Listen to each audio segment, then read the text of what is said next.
but I will say that Fractures of Time itself is a fantastic expansion for the die-hard fans of the game.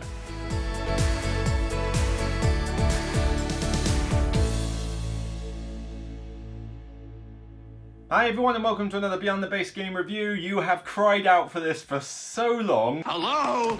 Hello, anybody home? Sorry it has taken a while, but as you can see, there's a lot to get through. So this is the Anachrony Fractures of Time expansion. They did a Kickstarter for an expansion to Anachrony, which is one of my 10 out of 10 best heavy Euro games.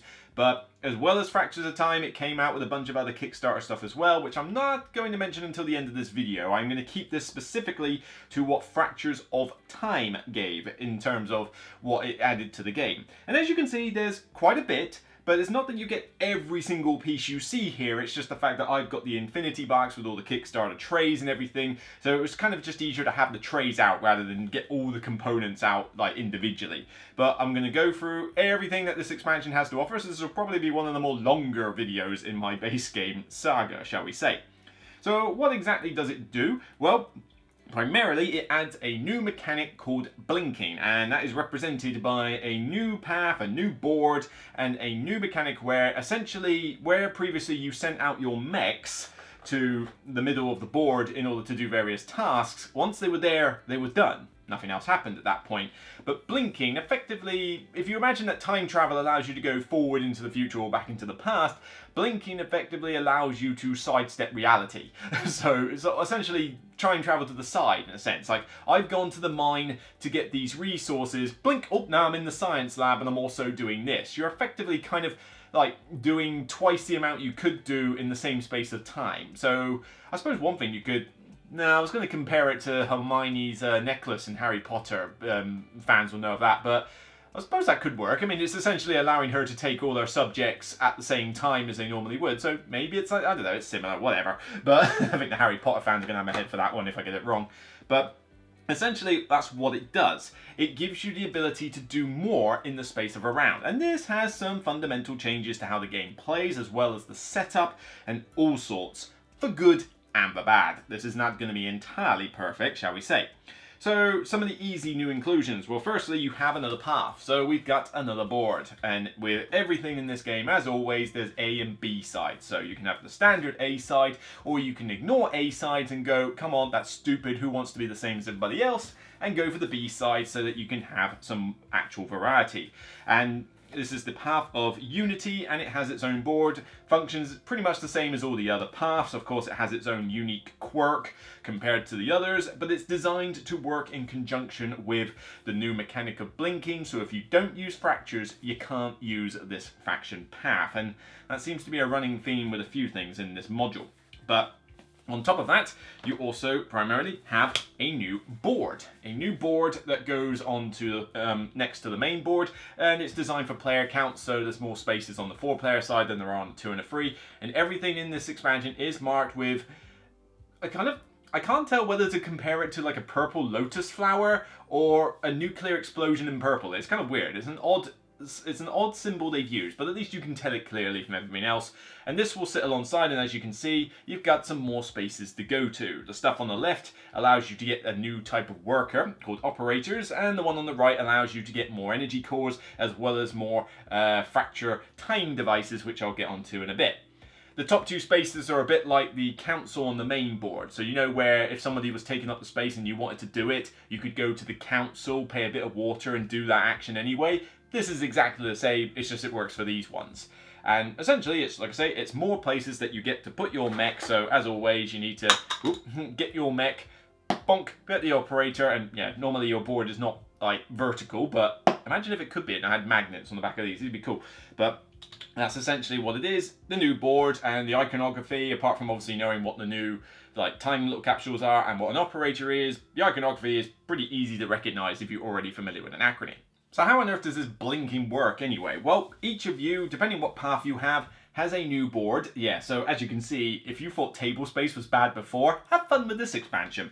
But each of you, including the new path, has a new sideboard to put next to your player board. It is essentially your fracture device, in a sense. It's basically the the device that allows you to blink. It requires a power source, but Electricity, 21 gigawatts! it also requires safe operation, except like with time travel, when you start messing with reality, everything goes to pot if you're not careful.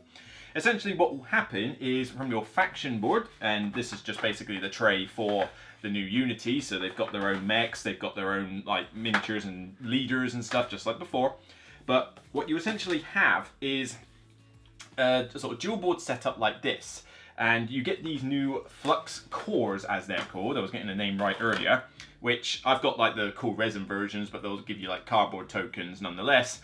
And with these, you power the device. Now, there's only so much space to hold these cores at first, but you can take the scientific breakthroughs and with action spaces upgrade this machine so that you slide the board across and you suddenly get more and more victory points as well as more space to hold everything. Of course, that is an optional way to get points. It depends what you want to do with this blinking mechanic.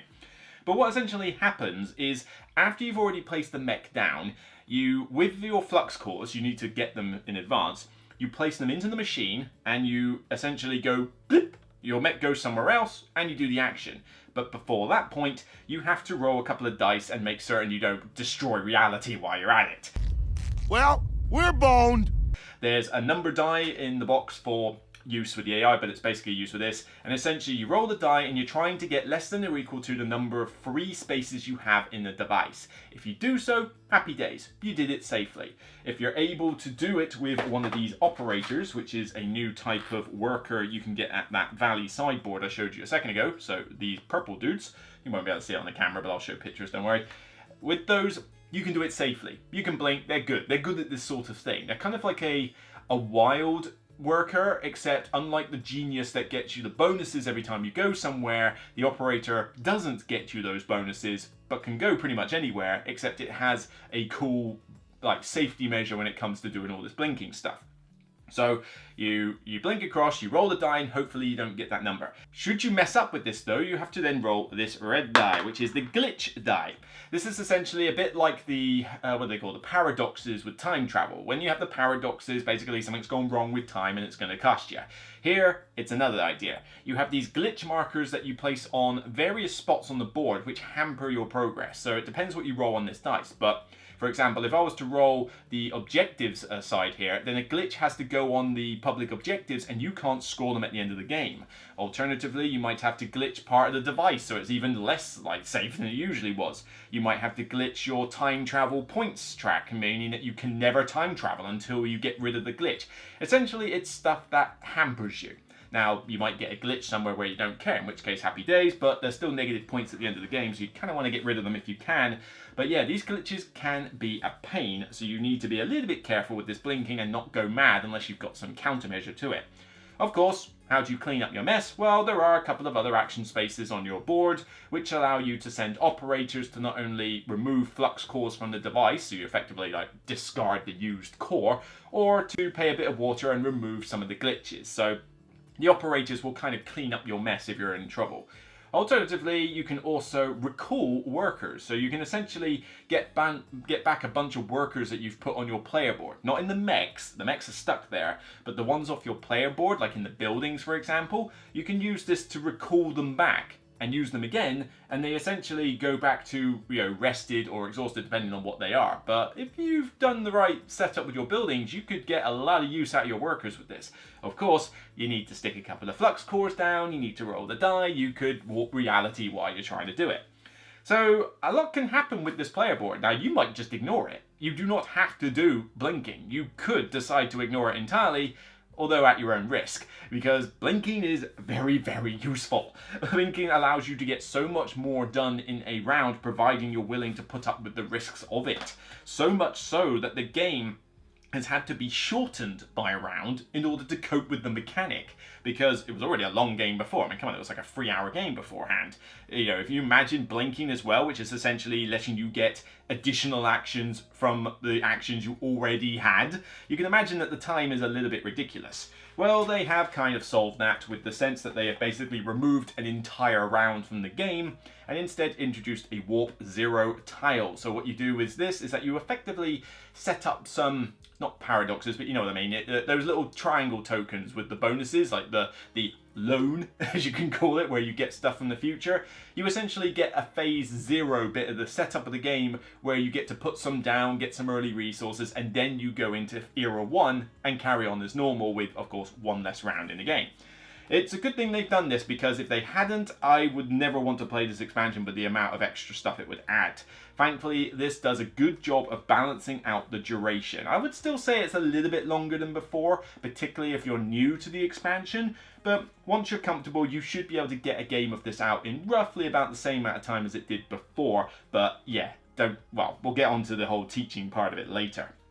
So, what else have we got? Well, it adds a few new buildings that are designed to work with the mechanic itself. Now, obviously, these aren't all the buildings, I've just got the tray for it, but there's essentially a few more in each category which have some some effects and bonuses that might require operators, or they use Flux Cores, or get you Flux Cores, or clean up your mess, whatever. There's a few in there, and it's cool to add them in. Now, one little extra bit with the Valley board that I mentioned is that, as well as getting the operators, you also have the means to grab technology cards. This is a nice small addition, and this is actually one of my favourite things it adds, despite the fact that it really doesn't need the Fractures of Time expansion to work. I mean, you need it because it does, some of this stuff works with Flux Cores and that, but honestly, they could have thrown this in as a mini expansion before Fractures of Time was even a thing, and I would have been totally cool with it. But essentially, you can grab technologies off this board by paying some resources, preferably use a scientist for some discounts, and that's one thing I'll actually say about that Valley board, actually. It does make scientists a bit more useful, because in the previous game, you hung on to geniuses and engineers like you wouldn't believe, because they were so useful. Administrators were good depending on what you did, but you know, they've got a little bit of extra use here as well. But scientists were kind of like, you used them for breakthroughs, and that was kind of about it, really. Whoopee, you got 1 extra water at the water plant. If you're doing well enough, you shouldn't need to go to that space. And they didn't help you much anywhere else. But here, you get a bonus discount on like getting the technologies here, but you also get an extra Flux Core if you go to this space. So scientists now have additional uses. So if you're going to go heavy into the blinking board, then that's one way of putting it, into this board, then scientists now actually become more useful to you. But onto the technologies, essentially what they do is they give you some special ability for the rest of the game, and it could be something as simple as every time you build one of the red sort of nuclear symbol buildings, you get a discount of a green cube and a water. You know, there's ones where you get an extra water income when you have spare mech spaces, when you prepare your mechs in phase 3. There's a few more complicated ones here, which you are going to have to refer to the rulebook. As usual, there's a whole reference sheet of what each of these do, and some of these are not the most intuitive in the world, it has to be said, but there's a good variety of stuff here, and honestly, I like gunning for these whenever I play one of these games. Now, you're not going to have too many of them in a game, and certainly you're kind of going to want to get them early rather than later, because obviously you've only got so many rounds in the game, and you want to use these abilities to their best effect. On top of that, the technologies also give you, and this is probably one of my other favourite aspects of it, is they give you another scoring opportunity at the bottom. So this one here, the Eco Charger. 1 extra water income for every space that you leave spare from mechs. But at the end of the game, you score up to 5 victory points, 1 per energy core you still have in stasis. So I was like, okay, cool. You have another way of scoring points at the end of the game. Here, 1 extra point for every water building you have. Same for the red buildings. 2 extra points for every super project you've got. And there's a few others a bit like that. You know, there's even one here that gives you, I think, I'm guessing this one's 1 victory point for every glitch you have, which is, or maybe 1 point for every glitch you don't have on the board. I can't tell from this icon, but as I say, there's going to be a few interesting ones in here, and I just like the idea that it gives you some other ways to get VPs. It's kind of like, if you see a technology card that you like at the start of the game, it's a good way to get it early and then say, right, well, this is one of the things I really should aim to do for the rest of the experience. So I really like those. They didn't need this whole expansion to come into the fray, but they're here to stay, and they work slightly in conjunction with it, so what the hell, really? Okay, next up, I'm also going to go into the solo mode. Now, previously, we had a Chronobot. In fact, I've got the board over here. I need to put it in my spares, but this was the big Chronobot. It was a pretty good solo mode, in my opinion, actually, from David Turksey, and It had a little bit of randomness to it, but essentially it tried its best to simulate some of the actions that could happen. You played a solo mode and you tried to beat it, essentially. It was cool, but, you know, was a little on the random side. Well, it has been fixed. Well, I say fixed. It has been improved. That's a much more fairer way of putting it. And it's also got a new side cousin to it, in a sense. Firstly, you have the improved Chronobot. Now, this is essentially removing some of the randomness that the original one had, but other than that, it kind of functions about what you'd expect from the first one, so it's not like a radical change, but it is an improved version. However, one issue with this, it only, as before, works with the base game. You're not going to buy Fractures of Time and then use this, really. This is the idea, because you're not going to buy this just to get the board to use with the base game on its own without the expansion. Otherwise, why did you bother buying Fractures of Time? So the idea of having an AI that doesn't work with the expansion you just bought just seems a little bit odd to me. You know, I've played it and I did enjoy it, but honestly, I'd rather just play the other one, which is the Chronossus. Chronossus is essentially like the sort of bigger cousin of it. It's another AI opponent. It's similar in how it works, but it's more complex. A, because it works specifically with the Fractures of Time expansion, so it's got all the various stuff on there, like potential Flux Cores and that on it. But it's also more complex in the fact that it tries to simulate a human player as best as possible. So it will prepare a certain amount of mechs. It will put them on the board. It will use the blinking mechanic if it can, depending on a flowchart of criteria. It also will pass at specific times like a player would, like after the mechs have come out. But what it does is essentially you have a bunch of markers on this board and you roll the die, you see which one you rolled, you trigger that action, and then they move along their own separate path, and depending on where they are, you know, certain actions will happen more often than others. Other than that, though, it works pretty similarly to how the Chronobot worked, where it's trying to get one of every cube, one of every worker, a bunch of buildings, you know, some super projects, whatever you. It just has some more interesting actions and, of course, a more interesting, shall we say, thought process in the way that I like these markers going to all sorts of different places. Like some of them overlap, in fact. You've got a ring here, but then this red one also like loops around there, and then you've got another secondary ring that loops with the red one. It's kind of weird how it was designed. I mean, the playtesting for this must have been an absolute nightmare, but I approve. This is a good, fun solo mode, but I will say it's like the Chronobot, a little bit on the easy side, at least to begin with. You can tailor the difficulty to this with many ways in the book, but I will say that you are pretty much going to steamroll this AI from the base rules alone, which is fine. You want to get used to the AI to begin with, and therefore you don't want it to kick your butt, you know, on the first try, Lacerda. But, you know, with this one, it's cool. If you want to make it more difficult, you can, there's various ways, like to say it gets more VP for certain actions, or it gets extra bonuses, or it starts with more stuff. You know, little tweaks, and then you can basically add those in, and then eventually you'll get like, oh yeah, this is the difficulty setting I'm sort of comfortable with, so it becomes a challenge for you. Certainly, I'll need to throw a few in before I start using it more often, but, you know, to start with, I was happy that my first couple of games with it were, you know, allowed me to learn the rules of it.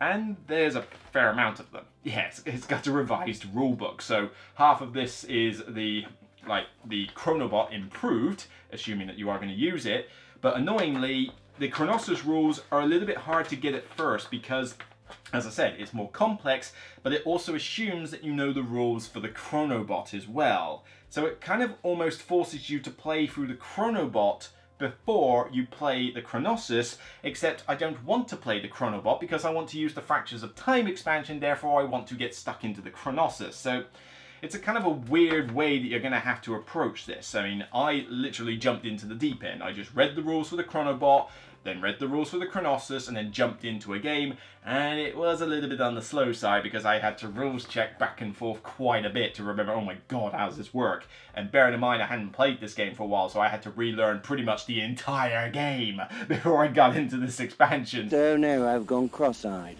So yeah, I had a bit of a mind bender of a day when I was getting into this one, but as I say, it is pretty sweet, it is a cool thing, and the rulebook does explain stuff. In fact, as a little bonus, you can even use the Chronossus with expansions like Doomsday, Pioneers of Earth, the Guardians of the Council, and even some of the additional Kickstarter stuff. I'll get onto that in a minute, but yeah, if you really want to use everything that you've ever had for this game, then the Chronossus is compatible with that, except it just means a lot more rules. So, you know, you inflict your own pain on yourself, whatever you want to do. What I've just explained is essentially everything that was in specifically Fractures of Time.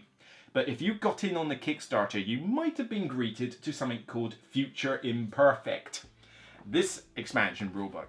This is another modular expansion. As I say, I do not believe you'll get this in the retail version of Fractures of Time, assuming that one will come out, so don't think that this is going to be a hindrance on the Fractures, but it's more content. The problem is, and this is one problem I have with the Anachrony at the moment, and there's a small problem because I can choose to ignore it, but I don't care about the Doomsday module. I don't care about the Pioneers of New Earth module from the previous one because Anachrony is already a complex, heavy game.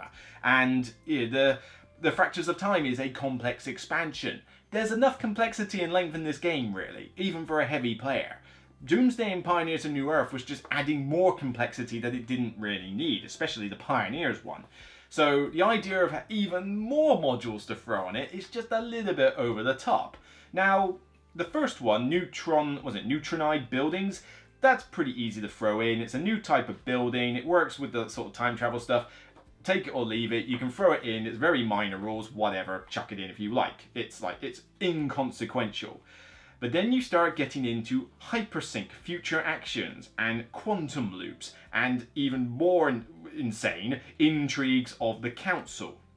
These are ridiculous, absolutely ridiculous, because each one of these modules has a good 3 to 4 pages of rules, actually no, about 2 for quantum loops, but as I say, especially the Intrigue of the Council one, the Intrigue of the Council has got, like, wow, it's got 3 pages of rules, even more setup. It has its own board, a bunch of tiles, it's practically got its own tray just for the stuff in this, and again, I've not actually played all of these, so this is not like a full review of this expansion, but the game is complicated enough without this on top. You know, do you remember Tuscany for Viticulture? Tuscany, one of the best expansions that ever was, but it wasn't perfect. It added stuff that made Viticulture a 10 out of 10 game. But do you remember the board that allowed you to farm cows and make cheese? Do you remember the board that allowed you to make olive oil and ketchup or whatever it was?